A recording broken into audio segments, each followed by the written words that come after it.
Hi, everyone. When the call came, were you prepared to answer it? In what way? You see, late last week, a proclamation came from the White House encouraging Jewish Americans to observe a national Shabbos this Shabbos. To quote the proclamation, friends, families, and communities of all backgrounds may come together in gratitude for our great nation. This day will recognize the sacred Jewish tradition of setting aside time for rest and reflection and gratitude to the Almighty. Immediately, Jewish groups, especially the Orthodox ones, sprang into action to thank the president for declaring this week a national Shabbos. And while it's historic to have a president who clearly sees the beauty of the Jewish Shabbos, who exactly proclaims Shabbos? In our davening, we note that Shabbos is declared by Hashem. We as Jews also have a mitzvah to affirm that sanctification through the recitation of Kiddush and Havdalah. But nowhere does it seem that it's up to a president or a secular government to declare a Shabbos, national or otherwise. So why then is the declaration of a national Shabbos, especially when it's declared by one who wasn't gifted with it, so important? What it's supposed to mean to you and me? There's a fundamental difference between the recognition and reflective part of a Shabbos, which can be observed perhaps even by those who are not commanded to observe Shabbos, and the ability to immerse oneself into Shabbos, which is a uniquely Jewish experience, foreign to those who don't have Jewish imprint. Sometimes it takes one who's not Jewish to redirect us to Shabbos. And that's actually not so new in Jewish history. Indeed, in the introduction to the Zohar HaKadosh, a story is told of the travels of Rav Abba and Rabbi Elazar Reb Shimon Bar Yochai. And along the way, a certain Bedouin who was traveling with him questioned why Shabbos is often referred to in a multiple format, as Shabbosai, my Shabbosos, instead of in the singular Shabbati, my Shabbos. And after Rabbi Abba tried to interrupt the Bedouin with a few answers, Rabbi Elazar Reb Shimon silenced him and asked that Bedouin, what his answer to the question was. And the Bedouin answered that there are two types of Shabbos: a Shabbos de la'ela, a Shabbos from on high, and a Shabbos de latata, a Shabbos of the lower world. So great was this answer that both rabbis offered the man the opportunity to ride as they walked behind him, as a sign of respect that he understood something about Shabbos, of this dual aspect to create two different Shabbos experiences that they had not perceived. This idea of Dila'ela and Dilatata, of having two distinguished Kedushos, one upper and one lower, is rampant throughout Kabbalistic and Hasidic thought. And yet, Rav Yosef Dov Alevi Soloveitchik, the famous Rav, noted that the duality to Shabbos is part of something he labeled the double image theory.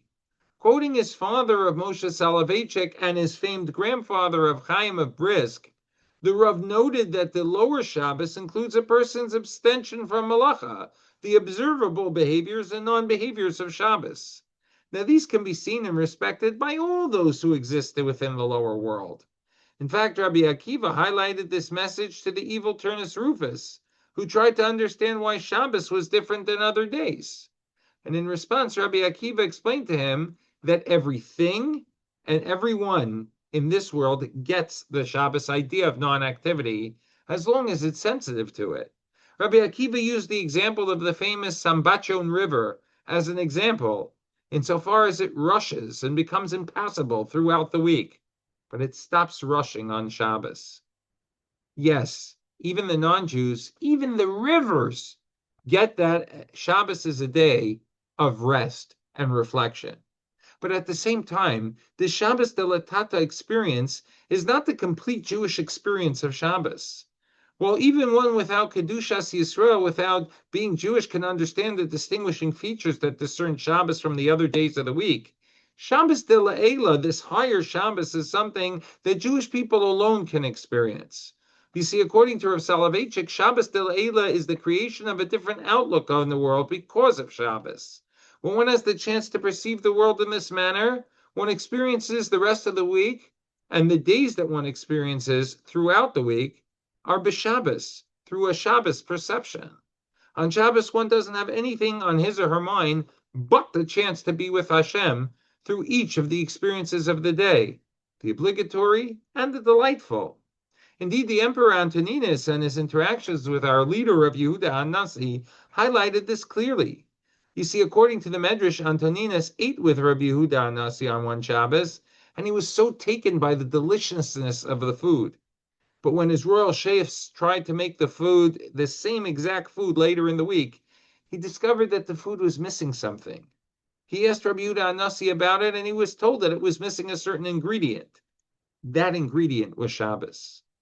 Famed Rebbe in Har Etzion, Rav Ezra Bick, explained that the food tasted better on Shabbos because when one keeps Shabbos, he or she tastes everything through Shabbos, through the old experiences. The experiencing of the day, the entire life through Shabbos lenses, is what Shabbos de La'ila is all about. It is, as Rav Soloveitchik noted, L'chayei olamim, it's everlasting. And so there you have it, this double image theory of Shabbos, one that's perceivable by the world at large, and the other that's unique to those gifted with the opportunity, to you and to me, to capitalize on the day and to use it to create a personal focus for life, a life that's always Shabbos focused. While the non-Jewish leaders can inspire us to experience the first type of Shabbos, it's up to us to go beyond, to create the higher Shabbos ourselves. The Shabbos de la Tata world uses the experience and the weekend to recover enough to return to productivity. But Shabbos isn't a recovery for work. It's a reinterpretation of life. A Jew has to emerge from Shabbos not merely rested, but reoriented. We need to ask ourselves, did the Shabbos alter the way I think about money, about ambition, about parenting, about time, about status, about technology, about anxiety? If Shabbos doesn't shape the week, then it remains only a Shabbos de la Tata.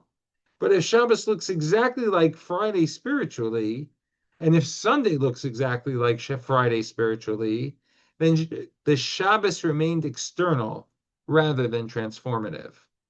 If Shabbos is the Jewish experience of sacred time, then Yerushalayim is the Jewish experience of sacred space. And what's true for Shabbos and time, by the way, happens to be equally true for Yerushalayim and space. And so therefore the same double image theory that Rav Soloveitchik described regarding Shabbos exists regarding Yerushalayim as well.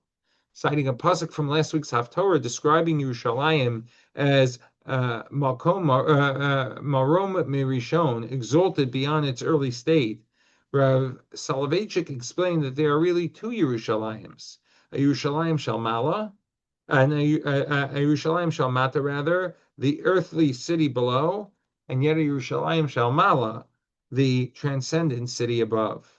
And just as there's a Shabbos that even the outside world can appreciate, that Shabbos of rest, that Shabbos of reflection, of beauty and family, there's also Yerushalayim that can be appreciated externally. The stones, the history, the archaeology, the military victories, the emotion of the Kotel, the miracle of Jewish sovereignty. But that alone is only Yerushalayim Shalmata. The deeper challenge is whether Yerushalayim becomes Yerushalayim Shalmala within us.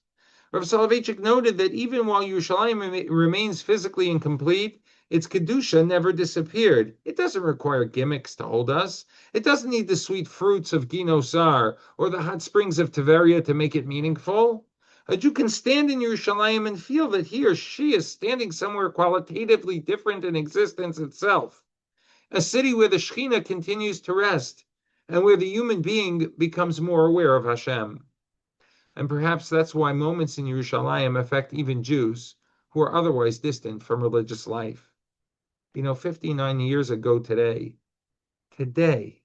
as Mata Gur descended towards the Kotel during the Six-Day War, he described touching the stones of the wall and being overwhelmed.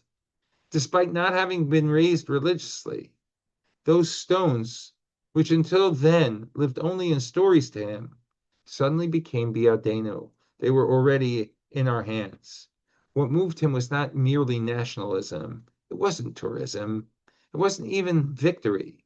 It was contact, perhaps for the first time, with Yerushalayim Shalmala. Because Yerushalayim, like Shabbos, does something to a Jew. Not only when one is there physically, but even you and I, when we turn towards it in Shemona Esrei, or mourn for it on Tisha B'Av, or sing about it under a chuppah, or whisper Lashana Haba Yirushalayim Habnuya, we also are connecting in those moments. The question, however, is the same question we asked about Shabbos. Does Yerushalayim change us after we leave it, or does it remain an emotional experience that fades by Sunday morning? If Shabbos is not meant merely to give us rest, but to reshape how we live during the week, then Yerushalayim is also not meant merely to inspire Jewish emotion, but to help us reshape Jewish identity. The Jew who truly experiences Yerushalayim Shalmala cannot look at Jewish history, or Jewish suffering, or Jewish destiny, or Torah, or mitzvahs, or even other Jews the same way after being in Yerushalayim. For Yerushalayim is not just a place we visit, it's a way we're meant to see the world. A president can proclaim a national Shabbos. A general can announce Harabayit B'Yadenu, but neither can create a Shabbos Shalmala. Neither can create Yerushalayim Shalmala. That only happens when a Jew answers the call personally. When Shabbos no longer becomes merely a pause from life, but the way life itself is understood.